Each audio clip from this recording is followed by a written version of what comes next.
Xo'sh, hamsam o'sha bugungi darsimizningki sizlar bilmasanglar bo'lmaydigan bir grammatik nuqtasi bor. Sizlar o'sha grammatik nuqtasini tushunib olsanglar, bo'ldi bugungi darsdan yaqqanini tushunib o'tamiz. Okay, qarang. Ingliz tilida bala bu deganni, masalan, o'zimizga yaqin narsani deymiz this. Tushunami? Mana. Okay, this. Tushunami? This. Bo'lsa buni uchinchi shaxs birlik shunaqa is. This is bu bo'lsa sizning your book. Odatda oxir bir to chekdan oxirlashi jumlalar shunami? Demakchi this is your book. Bu bo'lsa nima? Sizning kitobingiz. Bu nima desan oddiy bir bayon jumla bo'ldi ingliz tilida. Tushunamizmi? Okay, oddiy bir bayon jumla. Endi bu oddiy bayon jumlani savolga aylantiramiz. Savolga aylantirsa qanday aylanda? Kimda boqadi? Anyone? Qanday qilamiz sizlarnincha o'yinni beringlar. Savolga aylantirsa qanday qilamiz shuni savolga? Demak, bu sizning kitobingizmi? Keyingi bu ketib qo'yamiz ya. Qanday qilamiz? Okay, intayin addiya.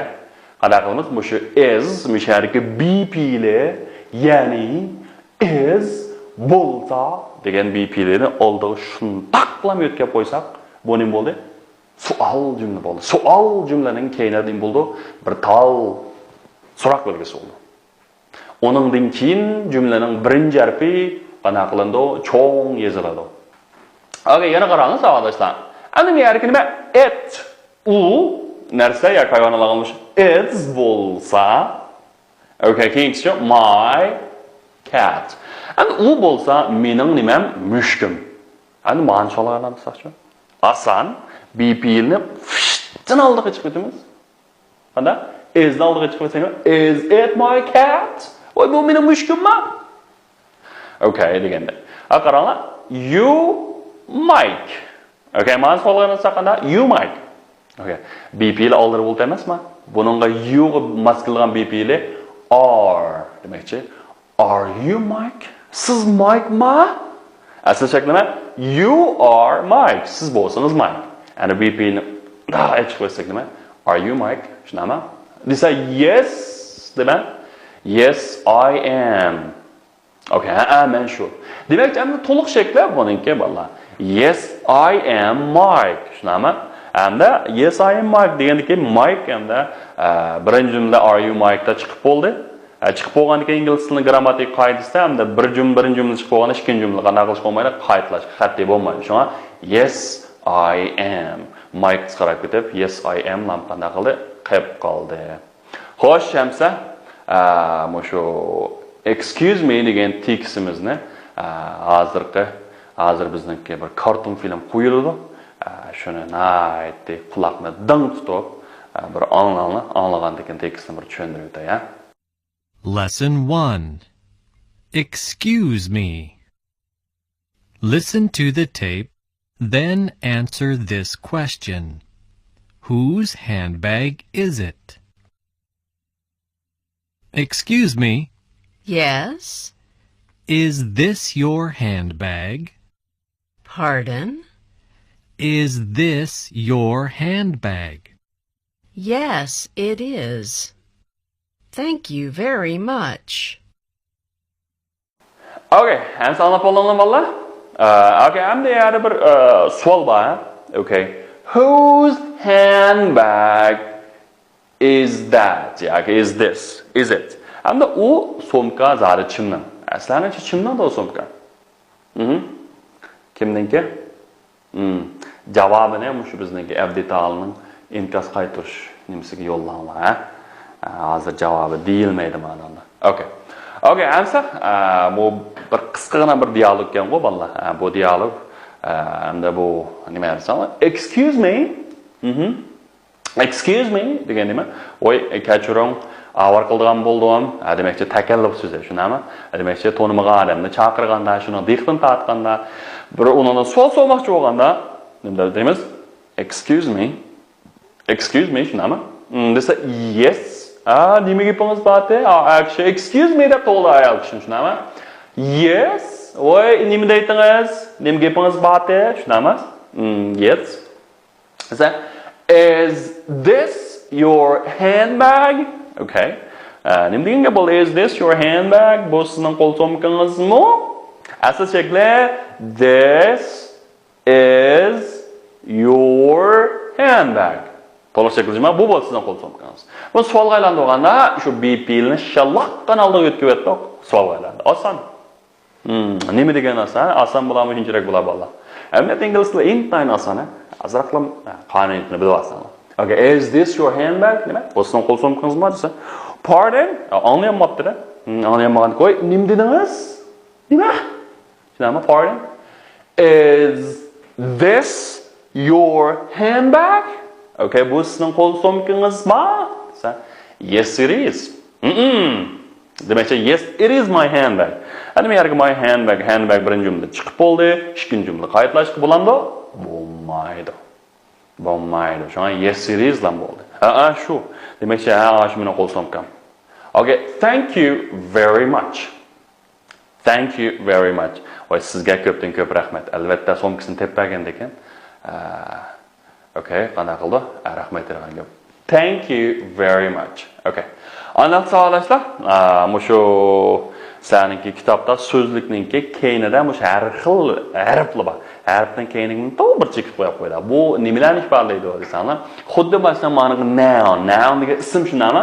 Ismni keyiniga mush n harfi bir to'g'ri chekib qo'yib qisqartirish. Bu qisqartish abbreviation deymiz-ku. Xuddi masalan Xinjiang Uyg'ur Abdunum rayoni deganda SHUR, BDT deganning masalan badan do'ppiq toz degandeklamku qisqartilish. Shunami? Birlashgan Davlatlar Tashkiloti qo'yamda.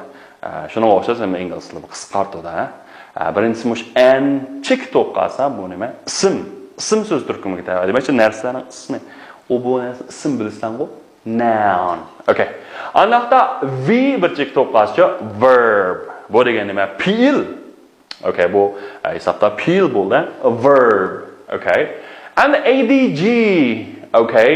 ADJ, sorry. J da o'qiymiz ana. Okay, bu nima? Adjective. Adjective degani nima? Sifat. Egiz faqa o'riqsimiz, chiroyli sat degan shu adjective. Okay, endi keyingi marsa adverb. Adverb deganda ravish.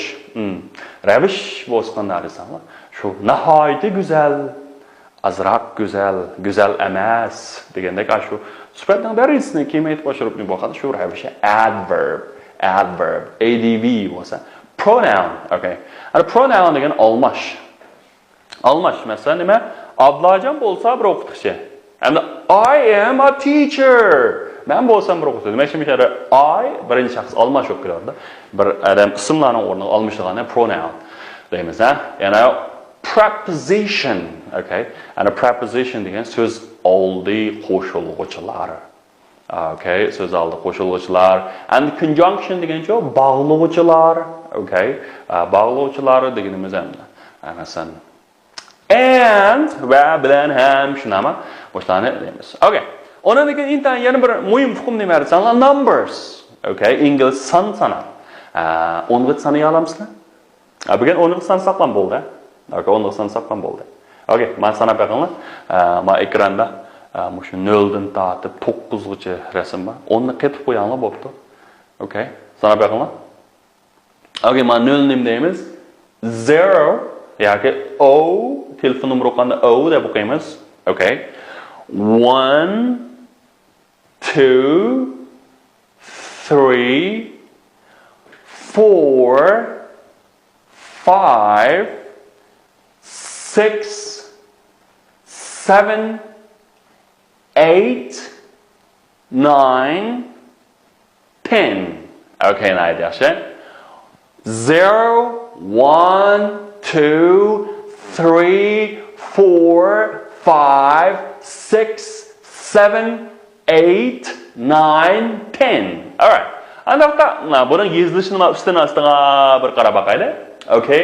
1 agish bo'lganlar birlikda. 1 2 3 4 5 6 7 8 9 10. Yaxshi.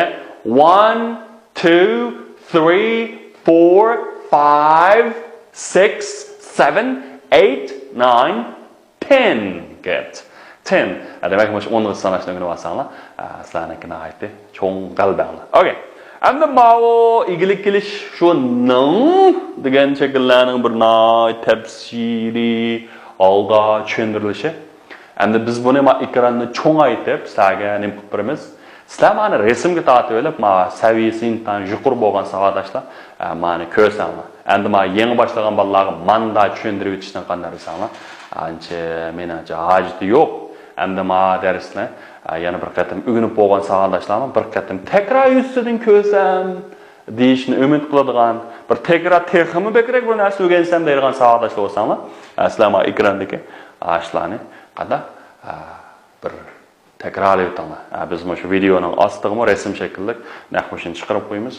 O'zingizlar bir ko'rib olsanglar, tushunishlik bolalar. Chunki bu darslarni kerak tushuntiramiz, bu hozir qolajaq tushunolmaydi. Okay.